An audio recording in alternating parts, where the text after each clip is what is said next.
Interrogez indifféremment 5 personnes au sujet de Jésus-Christ et vous obtiendrez probablement 5 opinions différentes.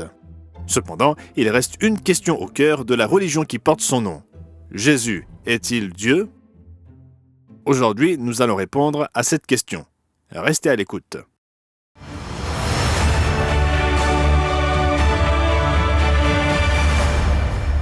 Bonjour et bienvenue au Monde de demain. Nous vous aidons à donner un sens à votre monde à travers les pages de la Bible. Nous sommes heureux de vous accueillir et la question d'aujourd'hui est l'une des plus importantes que vous puissiez jamais poser. Jésus est-il Dieu? Aujourd'hui, nous répondrons à cette question et nous vous donnerons l'occasion de vous procurer gratuitement notre brochure « La restauration du christianisme originel ». Croyez-le ou non, ce n'est pas le christianisme originel que vous trouverez dans la plupart des églises. Cette question relative à Jésus est importante.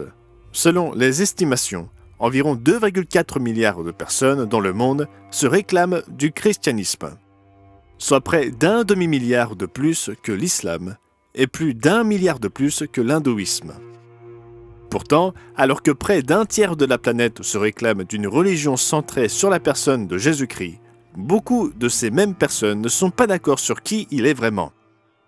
Pour certains, même parmi ceux qui se disent chrétiens, Jésus n'était qu'un homme, un enseignant juif du 1er siècle, qui eut un impact considérable sur la culture mondiale.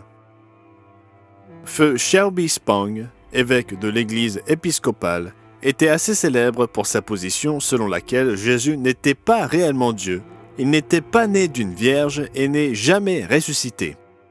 D'autres dénominations qui se réclament du christianisme enseignent d'autres doctrines sur la divinité de Jésus. Certaines enseignent que Jésus était un être créé, comme les anges. Certains l'identifient à l'archange Michael. D'autres affirment que Jésus et le diable étaient frères dans le passé. D'autres encore déclarent que Jésus et le Père sont une seule et même entité, et pas du tout deux êtres divins distincts. En dehors du christianisme nominal, les idées varient également. Certaines religions considèrent Jésus comme un saint homme, un gourou sage ou même un prophète, mais pas vraiment divin comme Dieu l'est. D'autres le considèrent comme une manifestation de Dieu, comme un avatar ou une sorte de guide spirituel à la manière des enseignements du New Age. Enfin, il y a ceux qui pensent qu'il n'a jamais existé, comme s'il était le fruit de l'imagination ou une fiction créée au 1er siècle pour former la base d'une nouvelle religion. Peut-être devrions-nous aborder cette question en premier lieu, au cas où certains d'entre vous auraient été victimes de ce mensonge pernicieux. Il existe de nombreuses preuves de l'existence de Jésus de Nazareth. Même si nous ne considérons pas le Nouveau Testament comme les Saintes Écritures, mais comme un simple récit historique humain, tout comme l'Iliade d'Homère ou les commentaires de Jules César, le Nouveau Testament fournit de nombreuses preuves que cet homme, Jésus, fut un personnage réel, des preuves qui remontent à seulement 2 ou 3 décennies de sa vie. Nous disposons même d'un fragment de l'évangile de Jean, le célèbre papyrus P52 de la bibliothèque Rylands, qui date d'une poignée d'années après la rédaction présumée de l'apôtre Jean. En dehors du Nouveau Testament, quelques documents historiques laïques font référence à Jésus et à l'impact de ses enseignements et de son exemple au 1er siècle. L'historien juif Flavius Joseph, l'historien romain Tacite et Pline le Jeune parlent tous de Jésus-Christ vers la fin du 1er siècle comme d'un personnage réel. Bien trop tôt dans les archives historiques pour qu'un récit imaginaire ait pu s'imposer aussi profondément. En fait, l'un des défenseurs les plus efficaces de l'existence de Jésus-Christ est le spécialiste du Nouveau Testament, Bart Ehrman. Bien que M. Ehrman ait déclaré publiquement qu'il ne croyait pas que Jésus était divin, qu'il ne croyait pas au surnaturel et qu'il ne se considérait pas comme un chrétien, il est tout aussi clair que les preuves de l'existence de Jésus sont accablantes. Se référant à ceux qui prétendent que l'existence de Jésus n'est qu'un mythe, Ehrman écrit « Il est juste de dire que les adeptes du mythe, en tant que groupe et en tant qu'individus, ne sont pas pris au sérieux par la grande majorité des chercheurs dans le domaine du Nouveau Testament, du christianisme originel, de l'histoire ancienne et de la théologie. En fait, presque tous les chercheurs, qu'ils soient laïcs ou religieux, sont d'accord sur ce point la plupart du temps. Comme le résume Ehrman, malgré l'énorme diversité des opinions, il y a plusieurs points sur lesquels pratiquement tous les spécialistes de l'Antiquité sont d'accord. Jésus était un homme juif, connu pour être un prédicateur et un enseignant, qui fut crucifié, une forme romaine d'exécution, à Jérusalem sous le règne de l'empereur romain Tibère, alors que Ponce Pilate était le gouverneur de la Judée. En bref, ceux qui affirment que Jésus n'a jamais existé doivent être pris autant au sérieux que ceux qui affirment l'existence des sirènes ou du Père Noël. Les faits sont les faits. L'homme Jésus de Nazareth vécut bel et bien. Il marcha sur cette terre il y a environ 2000 ans en Judée, enseignant dans les régions de la mer de Galilée et de Jérusalem. Et le point central de notre discussion d'aujourd'hui, à savoir si Jésus est Dieu, est soit vrai, soit faux. Alors, quelle est la réponse? Certes, l'idée que Jésus puisse être Dieu, comme Dieu le Père est Dieu, est une affirmation immense et audacieuse. Et la seule façon de le savoir est de laisser Dieu lui-même nous révéler la réponse. Laissons aux érudits et aux sceptiques le soin d'exprimer leurs opinions et de débattre de leurs conclusions. Ce qui devrait nous préoccuper, c'est ce que Dieu dit de Jésus. Que dit la parole de Dieu? Jésus était-il un homme quelconque? Ou était-il un être supérieur à l'homme mais inférieur à Dieu comme un ange? Ou était-il vraiment Dieu dans la chair? La Bible répond clairement à ces questions. Jésus est Dieu. En fait, son identité en tant que Dieu fut déclarée bien avant sa naissance. Matthieu explique dans son évangile que la naissance virginale de Jésus avait été prophétisée bien avant par Ésaïe. Tout cela arriva afin que s'accomplisse ce que le Seigneur avait annoncé par le prophète. Voici, la Vierge sera enceinte, elle enfantera un fils, et on lui donnera le nom d'Emmanuel, ce qui signifie Dieu avec nous. En effet, Jésus est littéralement Dieu avec nous. L'apôtre Jean, dans son évangile, explique cela en détail. Lisons-le dans Jean chapitre 1, en commençant par le verset 1. Au commencement était la parole, et la parole était avec Dieu, et la parole était Dieu. Elle était au commencement avec Dieu. Toutes choses ont été faites par elle, et rien de ce qui a été fait n'a été fait sans elle. En elle était la vie, et la vie était la lumière des hommes. La lumière luit dans les ténèbres, et les ténèbres ne l'ont point reçue. La parole, ou en grec le logos, ou porte-parole, est celui qui est devenu Jésus-Christ. Au cas où ce ne serait pas clair, Jean précise quelques versets plus loin. Et la parole a été faite chair, et elle a habité parmi nous, pleine de grâce et de vérité, et nous avons contemplé sa gloire, une gloire comme la gloire du Fils unique venu du Père. Jean est clair. Celui que l'on connaît aujourd'hui sous le nom de Jésus-Christ avait été avec Dieu et était lui-même Dieu. Il était avec Dieu dans l'éternité avant que la création n'existe. En fait, lors de sa dernière Pâque sur cette terre, Jésus pria pour être ramené à cet état de gloire avec son Père après sa résurrection, à l'état de coexistence éternelle qu'ils avaient connu avant qu'il ne devienne chair. Nous lisons cela dans Jean chapitre 17 et au verset 5, où Jésus prie. Et maintenant, toi, Père, glorifie-moi auprès de toi-même de la gloire que j'avais auprès de toi avant que le monde soit. Oui, existant dans l'éternité avec celui que nous appelons aujourd'hui le Père, Jésus, lui aussi, était Dieu. Jean l'appelle la parole, ou le logos en grec. C'est parce qu'il a toujours été le porte-parole de Dieu, représentant la volonté et la parole du Père. C'est ce que dit Jésus dans le chapitre 12 de Jean. « Car je n'ai point parlé de moi-même, mais le Père qui m'a envoyé m'a prescrit lui-même ce que je dois dire et annoncer. » Jésus savait clairement qui il était, l'un des deux membres divins de la famille divine. Au cours de son ministère, il a fait de nombreuses déclarations illustrant cela si clairement que les autorités juives cherchèrent à le lapider pour ce qu'elles considéraient comme des blasphèmes. Dans Jean chapitre 8, par exemple, Jésus parle de l'ancien patriarche Abraham à partir du verset 56.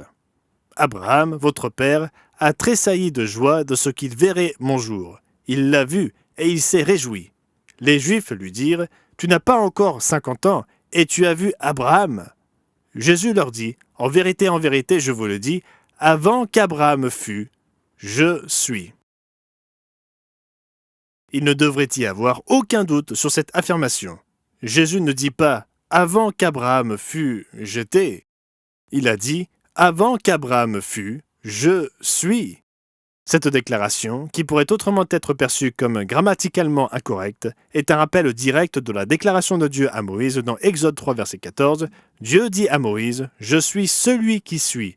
Et il ajouta « C'est ainsi que tu répondras aux enfants d'Israël. Celui qui s'appelle « Je suis » m'a envoyé vers vous. » Les Juifs de l'époque de Jésus comprirent son affirmation et cherchèrent à le lapider à cause de cela. Plus tard, il revendiqua de la même manière sa propre divinité. Nous le voyons dans Jean 10, versets 30 à 33. « Moi et le Père, nous sommes un. » Alors les Juifs prirent de nouveau des pierres pour le lapider. Jésus leur dit « Je vous ai fait voir plusieurs bonnes œuvres venant de mon Père. Pour laquelle me lapidez-vous » Les Juifs lui répondirent « Ce n'est point pour une bonne œuvre que nous te lapidons, mais pour un blasphème. Et parce que toi, qui es un homme, tu te fais Dieu. » Oui, Jésus savait qui il était, et ses disciples le savaient aussi. Dans Colossiens 2, verset 2, l'apôtre Paul évoque le mystère de Dieu, aussi bien du Père que de Christ. Oui, la divinité est composée du Père et du Christ, les deux membres de la famille de Dieu. En parlant de Jésus-Christ, Paul écrit plutôt dans Colossiens chapitre 1 à partir du verset 16. « Car en lui ont été créées toutes les choses qui sont dans les cieux et sur la terre, les visibles et les invisibles, trône, dignité, domination, autorité. Tout a été créé par lui et pour lui. Il est avant toute chose, et toute chose subsiste en lui. » Ces paroles font écho à ce que nous avons lu plus tôt dans Jean chapitre 1, à savoir que toutes choses ont été faites par elle, la parole, et rien de ce qui a été fait n'a été fait sans elle. C'est une déclaration très complète. On attribue à juste titre à Henry Ford le mérite d'avoir créé le modèle T en Amérique, mais ce sont d'autres mains qui ont accompli le travail. De même, Dieu le Père est notre Créateur, mais la Bible indique clairement les mains qui ont, pour ainsi dire, accompli le travail. Celle de celui qui est devenu Jésus-Christ. Tout fut créé par lui et pour lui. Jésus-Christ est d'une manière très réelle notre Créateur, tout comme le Père. Ensemble, ils sont la raison pour laquelle Genèse 1, verset 26 dit « Faisons l'homme à notre image, selon notre ressemblance. » Parce qu'il y avait deux êtres divins qui parlaient. En fait, le mot hébreu traduit par Dieu dans ce passage, Elohim, a la particularité d'être un mot singulier qui est pluriel dans sa forme. Un autre indice qu'il y a plus à dire sur Dieu qu'il n'y paraît. Paul est tout aussi clair dans le chapitre 3 et le verset 9 du livre des Éphésiens, où il est dit de mettre en évidence devant tous quelle est la dispensation du mystère caché de tout temps en Dieu, qui a créé toutes choses par Jésus-Christ. Ces passages et d'autres montrent clairement que Jésus-Christ n'est pas un ange, pas même l'archange Michaël.